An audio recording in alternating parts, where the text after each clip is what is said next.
My pleasure to begin our official program by calling on Kyle Matthews, Executive Director of the Montreal Institute for Genocide and Human Rights Studies, to address us. Kyle's experience in this area is extensive. He joined MIGS, Montreal Institute, MIGS, as lead researcher of the Will to Intervene project in 2008 and was appointed Senior Deputy Director in 2011.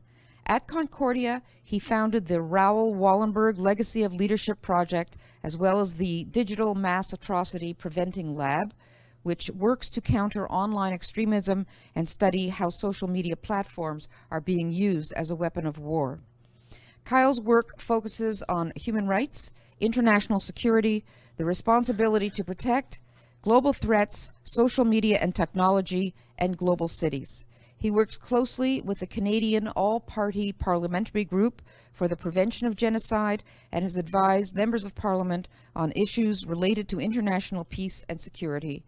He previously worked for the United Nations High Commissioner for Refugees, where he was posted to the Southern Caucasus, Tbilisi, the Democratic Republic of the Congo, Kinshasa, and Switzerland, Geneva.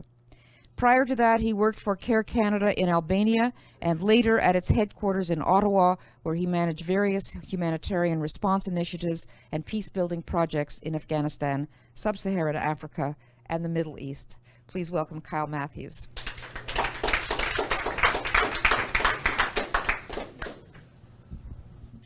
Speak pretty close.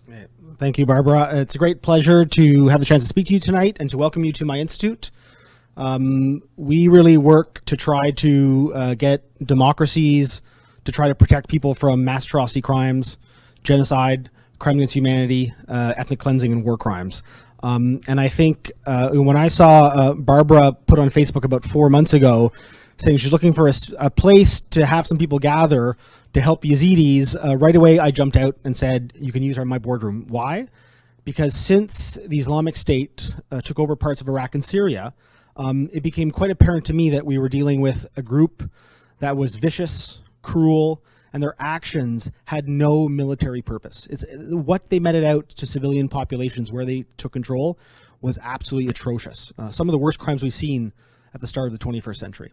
So that's why I thought this is a positive event. It's an event to help people that truly do need support outside of their traditional homelands. And also, as a former employee of the UN High Commission for Refugees, I understand that very often the most vulnerable refugees, the most vulnerable people, don't always get resettled. They don't always get to the front of the queue, and they're actually left behind. And that's the case of the Yezidis, that many of them actually are not refugees. They didn't cross an international border. Most of them remain internally displaced people. And if any of you follow international law, that if you don't cross an international border, you don't get the same amount of protection. You don't get to be resettled to Canada if you're an IDP. So it's very, very important that we focus on the Yezidis. I think Barbara mentioned it's a group, a very small, peaceful community that has been targeted for elimination, not once, not twice, but over 70 times. It's incredible how this group has shown itself to be resilient, to face mortal enemies, and try to survive and try to build on their community, carry on their culture in the face of some of the worst atrocity crimes. Now, my institute has been working on countering violent extremism. If any of you have been watching the news, following news stories, we're seeing a rise of violent extremist groups. These are mostly non-state actors. These are not national governments. These are non-state actors that train, take up weapons, and actually commit atrocities against civilian populations, from Boko Haram in Nigeria to Al-Shabaab in Somalia to the emergence of ISIS in Iraq and Syria, which is now morphed, mind you. ISIS is now not just in Iraq and Syria. They have affiliates across different parts of Africa, even in the Philippines. It's a dangerous group, and in many ways, national governments, Canada included, do not quite know how to stop these groups. They're very fluid. They can move fast. They can go into ungoverned spaces and carry out attacks and crimes against humanity. So it's very, very important that we learn how to protect civilians from these groups, understand what's their motive. I had the fortunate opportunity to host a conference here at Concordia 2 years ago. But about ISIS and how they seek to, wherever they take control, they seek to destroy all diversity. They stand opposed to multiculturalism. They stand opposed to religious freedom. They stand opposed to LGBTQ rights. They're opposed to secular people. They're opposed to music. They have actually, as we had in our conference, we went through and just besides the crimes against the people, one of the first things these groups did when they went into parts of Iraq and Syria or took over control, the first things they destroyed were cultural heritage sites. What's the point of that? They want to erase other people's identities and cultures. They want to put a monoculture onto the spaces that they govern and wipe out all diversity. And I can't think of anything that is most opposed to Canadian values than a group like ISIS. One that actually stands the polar opposite of what our society, our country, stands for. I don't want to say too much because everything's been covered by Barbara, but I had a great opportunity last year. I was approached by the Secretary General of an organization called Parliamentarians for Global Action. They have over about 1,500 members of parliament from across the world. And they came to me and said, listen, we have more and more of our members, our legislatures from North Africa and the Middle East that are concerned with the rise of violent extremism. ISIS to them was a death knell. ISIS also is totally opposed to democracy. They don't want to have any legislatures or any MPs that make up their own laws, rather following that of religious text. So they asked us for help. So we brought together over 100 MPs from across the planet.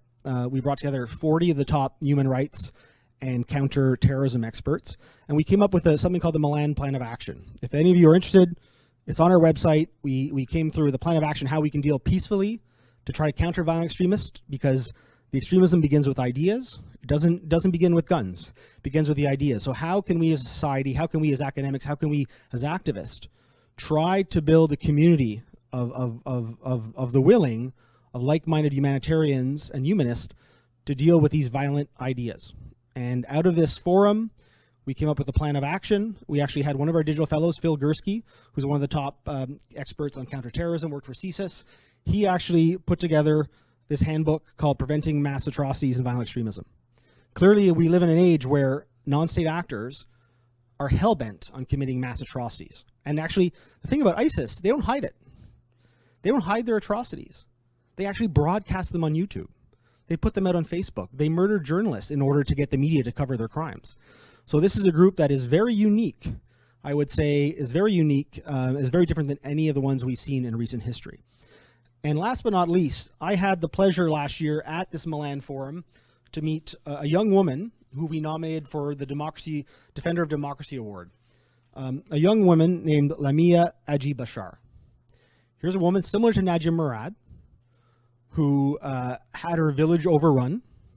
All the men in her village were murdered and killed. All the women were captured and sold into sexual slavery. She tried to escape 4 times. The 5th time she was lucky. She escaped, but when she was leaving, she stepped on a landmine. So she's totally scarred. But she has showed more courage than probably most Canadians in this room. Some of these Yazidi women that survived but the crimes we're talking about have shown more courage than most of our elected officials. And we need to support them. Last comment before I hand over the mic to someone else. Last week I had the pleasure of traveling to Paris to attend the Paris Peace Forum. The Paris Peace Forum was put on by French President Emmanuel Macron. And a lot of what was discussed was about the rise of violent extremist groups, terrorist groups, whatever you want to call them. I call them genocidaires or genocidal groups because that's what they actually want to carry out. But on stage, we had Nadia Murad. Nadia Murad made an appearance, recent Nobel Peace Prize winner, and she told us that Emmanuel Macron pledged to her that he would make France one of the leading countries to bring justice to the Yazidi community, to try to prosecute the leadership of ISIS, which is still out there. They're not all dead. They're still in control, and they're actually forming. They're still active in Iraq and Syria. But he would try to bring justice to them, to actually bring them to a court of law, as well as try to get the foreign fighters returning to France to bring them to justice as well for the crimes they committed. And anyone who knows me knows that I've been very outspoken, using my keyboard to write op-eds to urge the Canadian government to do more. These people were not bus drivers. They were not cooks. They were not, there's a case of a German that said, oh, he joined ISIS, but he was a cobbler. I mean, you don't travel to a war zone in order to do these things. These people actually committed serious crimes. And I think we have to actually try to bring them to justice. And two, we must help the Yazidi. So thank you very much. It was a pleasure to be with you.